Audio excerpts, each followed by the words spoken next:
seorang, ya, dulu seorang tuh yang membunuh Sayyidina Hamzah, seorang budak, ya, dari Habasyi, ya, seorang budak yang namanya Wahsy. Ini pernah membunuh pamannya Nabi Muhammad yang bernama Sayyidina Hamzah. Wahsy ini ingin berbuat taubat, ya, ingin taubat kepada Allah Subhanahu wa Ta'ala, dan dia mengakui bahwa dia pernah membunuh seseorang yang bernama Hamzah. Jadi Hamzah ini pamannya baginda Muhammad SAW ketika perang Uhud. Ini Sayyidina Hamzah ini mati dibunuh oleh orang yang bernama Wahsy. Nah, Wahsy itu adalah membunuh bayaran.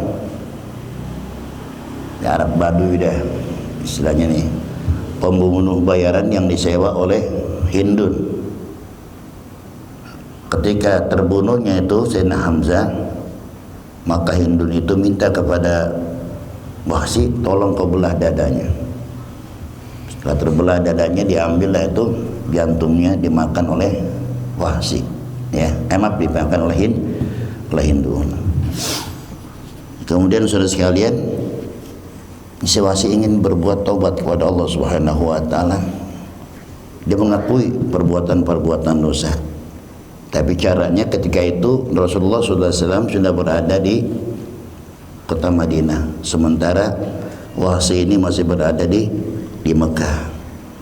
Di sini diterangkan qala wa haddatsani thiqah bi isnadi an Ibnu Abbas radhiyallahu taala anhuma anna Wahsyiyan qatala Hamzata amma Nabi sallallahu alaihi wasallam kataba ila Rasulillah sallallahu alaihi wasallam min Makkah inni uridu an aslama walakin yamna'ani anil islami ayatan minal Qur'an nazalat 'alaika wa hiya qauluhu ta'ala walladzina la yad'una ma'allahi ilahan akhar wa la yaqtuluna an-nafsa allati harramallahu illa bil haqqi wa la yaznuna wa may yaf'al dzalika yalqa asama. Ini Wahsy, ya, di saat dia ingin masuk Islam, berarti kan Islam itu bisa menggugurkan dosa-dosa manusia, ya. Di sini kemuliaan Islam. Jadi al-Islam itu kata Nabi, al-Islam yuhdimu ma qablah. Islam itu melebur dosa-dosa yang telah lalu. Dan inilah salah satu kekuatan buat orang-orang yang mengucapkan kalimat la ilaha illallah, kata Nabi, bisa masuk surga. Dan kalimat ini saya katakan tidak semua orang bisa mengucapkan ketika berada di akhir hayat, belum tentu. Jadi nggak semudah apa istilahnya, nggak semudah perkiraan kita. Jadi ada orang yang mengatakan gampang banget dong kalau makan mengucapkan la ilaha illallah bisa masuk surga. Oh ya gampang. Islam itu mudah, agama yang dimudahkan oleh Allah kepada siapa saja. Tapi ingat, tidak semua orang mampu mengucapkan kalimat la ilaha illallah ketika mereka masuk Islam atau ketika mereka itu mau meninggal dunia. Salah satu kemurahan tadi itu, ya, kemuliaan Islam itu, dan kemudahan Islam itu apabila ada si mu'alaf masuk Islam, setelah dia mengucapkan kalimat asyhadu an la ilaha illallah wa asyhadu anna muhammadar, dia meninggal dunia, surga tuh langsung surga. Allah nggak melihat dari amaliyahnya, bukan amaliyahnya yang dilihat, keimanannya itu yang dilihat oleh Allah Subhanahu wa Ta'ala. Ya, kata Nabi, al-Islam yuhdimu ma qablah. Islam itu menghapus apa-apa yang dilakukan sebelum dia masuk Ini keistimewaannya, kemurahannya Allah yang diberikan kepada siapa? Orang-orang yang menyatakan Islam. Paham ya? Nah, buat si muslim ketika mereka sudah masuk Islam, belum tentu mampu di saat mereka sakaratil maut bisa mengucapkan kalimat la ilaha illallah. Makanya disunahkan Kata Nabi, lakinu mautakum bila ilaha illallah. Ajarkan talqin ya buat orang-orang yang mau meninggal dunia dengan kalimat la ilaha illallah, agar dia bisa ngikutin kalimat tadi. Sebab dahsyatnya seseorang itu menghadapi sebuah kematian, dan saat itu memang ada goda-godaan iblis. Nah, iblis ini agar jangan dia minta, atau jangan sampai orang yang ngaku Islam, ngaku beriman, mati dalam keadaan beriman. Itu propaganda iblis. Sehingga kata Anas bin Malik radhiyallahu anhu, siapa orang yang di akhir hayatnya dia itu bisa selamat daripada godaan iblis, maka dia termasuk orang yang mendapatkan fitrah id, katanya, kebahagiaan. Ya, jadi kalau orang itu bisa mengucapkan kalimat la ilaha illallah di akhir hayat, maka itu termasuk dia menyandang id, fitrah. Itulah yang menyebabkan kata Nabi, man qala li akhiri kalami la ilaha illallah dakhalal jannah. Siapa orang yang bisa mengucapkan kalimat la ilaha illallah di akhir hayatnya, maka dia bakal masuk. Di sini pakai fi'il madi lagi, dakhala, pasti maksudnya, pasti masuk surga, bukan akan, pasti masuk surga. Apa maksudnya? Jangan diragukan. Nah, di sini ya kemurahan sifat Allah Subhanahu wa taala. Tapi sekali lagi, tidak semua orang itu mampu mengucapkan kalimat la ilaha di saat akhir hayat. Nah, ini ada seorang budak saya, Wahsy, yang pernah membunuh Sayyidina Hamzah. Ketika dia pengen masuk Islam, ditulis surat tuh kepada siapa? Rasulullah sallallahu alaihi wasallam, inni uridu an aslama walakin yamna'ani anil islami ayatan minal Quran.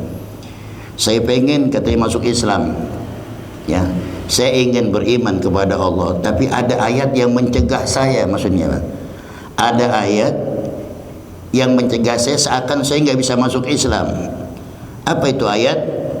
Ayat yang berbunyi walladzina la yad'una ma'allahi ilahan akhar. Pertama, siapa-siapa yang tidak pernah menyembah selain daripada Allah. Nah, Wahsy ini pernah menyembah selain daripada Allah, berhala.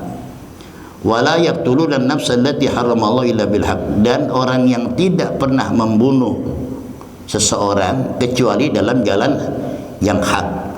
Apa di jalan yang hak? Mereka perang di medan perang untuk membela agama Allah, ya, mereka melawan kafir harbi, itu namanya membunuh, boleh dalam Islam. Nah, sementara aku, ya, pernah membunuh seseorang yang memang mereka orang beriman. Ini kata siapa nih? Kata si Wahsy itu. Wala yajluna, dan mereka pun nggak selamanya nggak pernah melakukan perbuatan zina. Aku nih tiga-tiganya pernah ngerjain, katanya. Aku pernah menyembah berhala, pernah membunuh, pernah berzina. Wa may yaf'al dzalika yalqa asama, dan siapa orang yang melakukan hal-hal yang semacam itu, maka mereka itu berjumpa kepada Allah dalam keadaan dosa. Kemudian pengakuan daripada Wahsy, wa inni qad fa'altu hadhil asya'a salasata fahalli min taubatin. Aku tiga-tiganya ini pernah ngerjain, katanya. Kira-kira di saat aku ingin bertobat kepada Allah, diterima nggak taubatku? Ini pengakuan daripada Wahsy kirim surat kepada Rasulullah sallallahu alaihi wasallam. Apa jawaban daripada Allah Subhanahu wa taala? Maka turunlah ayat ya sebagai jawaban daripada Wahsy. Jadi ini saudara sekalian, Al-Quran itu turun kadang-kadang lihat asbabul nuzul. Kejadian apa nih yang terjadi? Ya, satu contoh, ketika Wahsy mengakui ingin beragama Islam, ingin masuk Islam, beriman kepada Allah dan beriman kepada Rasulullah, dia ngakuin tuh, kira-kira perbuatan yang saya telah lakukan tadi itu bisa nggak taubat saya diterima oleh Allah? Diterima nggak Islam saya oleh Allah? Ya, maka turunlah itu ayat sebagai jawaban. Illa man taba wa amana wa amila amalan salihan faulaika yubaddilullahu sayyi'atihim hasanat. Kecuali orang-orang yang bertobat, katanya. walaupun dia pernah membunuh, walaupun pernah berzina, walaupun dia pernah menyembah selain Allah, tapi kalau dia ingin bertobat kepada Allah, kemudian dia beramal-amal yang soleh, itu setelah dia melakukan taubat, kemudian dia menyesali segala perbuatannya, nah kemudian dia beramal yang soleh, beramal-amal yang baik, ya. Maka orang-orang yang semacam itu, kata Allah, Allah akan gantikan kejelekannya dengan kebaikan. Jangan putus asa kita hamba Allah yang banyak dosa. Oh, kalau gini saya nggak pernah diampunkan dosa saya. Tidak, Allah tuh zat maha pengampun. Seorang yang pernah membunuh orang yang dikatakan pembela Islam, ini Hamzah, ini Sina Hamzah, termasuk beliau ini ya singa padang pasir. Sehingga Sina Hamzah itu termasuk apa? Sayyidul Syuhada, pemimpin daripada syuhada, orang-orang yang mati syahid. Belum lama itu kita lihat viral ya, 1500 tahun yang lalu, ketika kuburan yang mau dipindahin katanya, itu jasadnya masih utuh. Makanya saudara, orang-orang dulu itu di zaman Nabi, mereka berlomba-lomba ingin ya mati syahid di medan perang. Andaikan dia itu ya mati di kasur, dia malu perasaan. Jadi ingin berjuang di jalan Allah, bagaimana supaya berusaha mati di medan perang ya, membela agama Allah. Kenapa? Sebab janji Allah begitu, siapa orang yang mati syahid ya sudah, mereka akan mendapatkan hadiah surga. Inilah tujuan yang hakiki buat orang-orang yang beriman. Nah kita ini nggak bakal mampu begitu semacam itu. Kita nggak bakal mampu, nggak kuat. Kita jangankan barangkali minta maaf, diwajibkan perang di medan perang. Ya kita berjuang yang lain aja kadang nggak mampu. Sehingga kata Allah Subhanahu Wa Taala, dalam kita memperjuangkan hidup kita ini ada kelasnya masing-masing.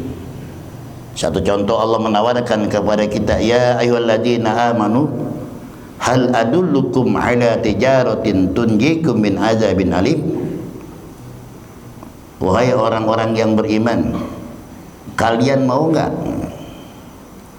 aku tunjukkan satu perdagangan Allah. Nih Allah berdagang nih. Mau enggak kamu membeli dagangan Allah supaya kalian itu apa? Selamat daripada jilatan api. Ya, hal adullukum ala tijaratin tunjikum min adzabin alim. Mau enggak kalian, kata Allah, aku tawarkan daganganku yang bisa menyelamatkan kamu daripada siksa api neraka. Apa yang pertama? Tu'minuna billahi wa rasulih. Pertama, berimanlah kalian kepada Allah dan Rasul. Kemudian yang kedua, wa tujahiduna fi sabilillahi bi amwalikum wa anfusikum. Dan berjuanglah kalian di jalan Allah dengan apa? Melalui harta.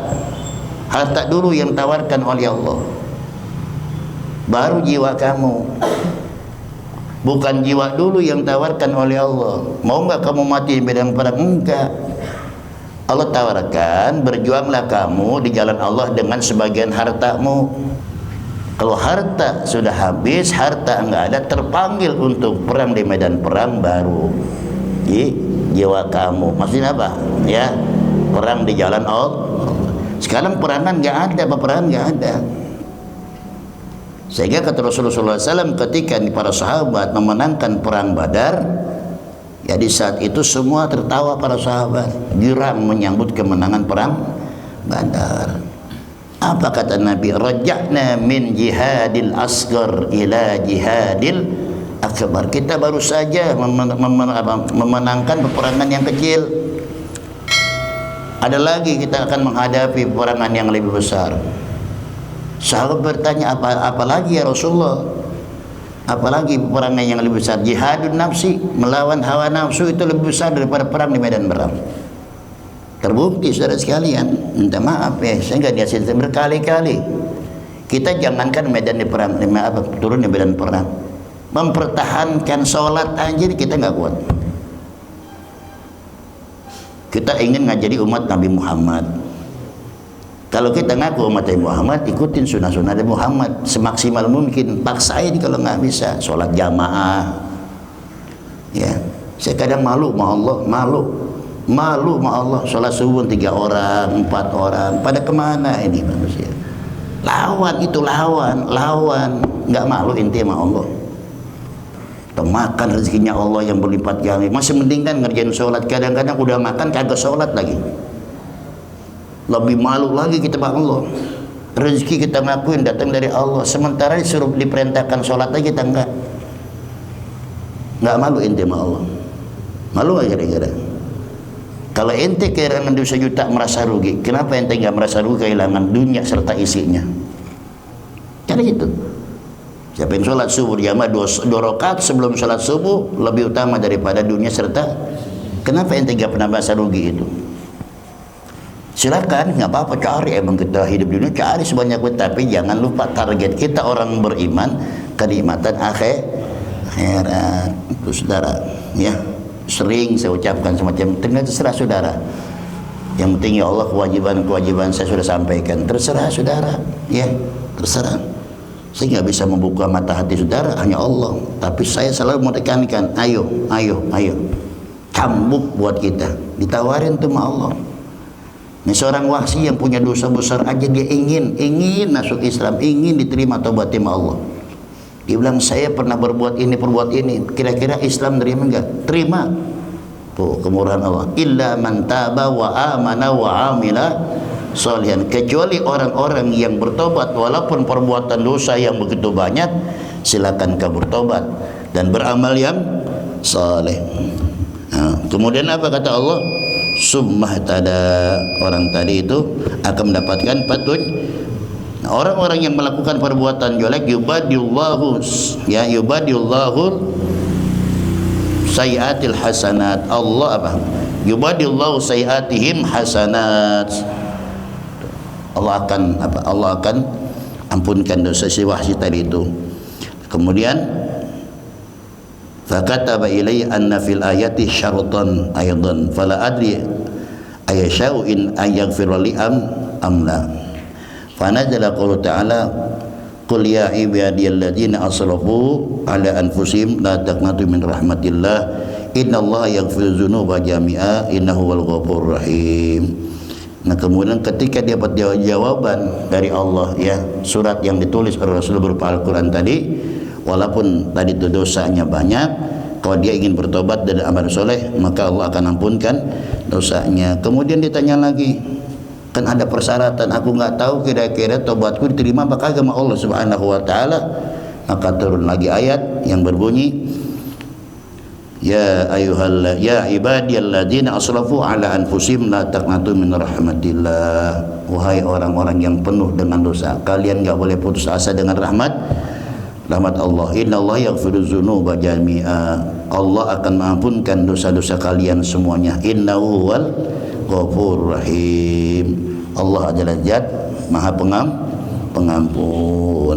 Itu ya. Ini sebagai tulisan dan balasan dari Rasulullah SAW. Fakataba ila Wahsyin falam yajid fiha syaratan faqadimal madinata wa asrama. Nah, ketika semua tuh apa yang dituliskan oleh Wahsy, nah, kemudian dibalas oleh Rasulullah SAW, sehingga jangan ragu-ragu sebanyak apapun dosa yang dilakukan oleh seseorang, jangan putus asa. Allah adalah Zat yang Maha Pengampun. Barulah tuh Wahsy datang ke Madinah, kemudian dia menyatakan beriman kepada Allah Subhanahu wa taala.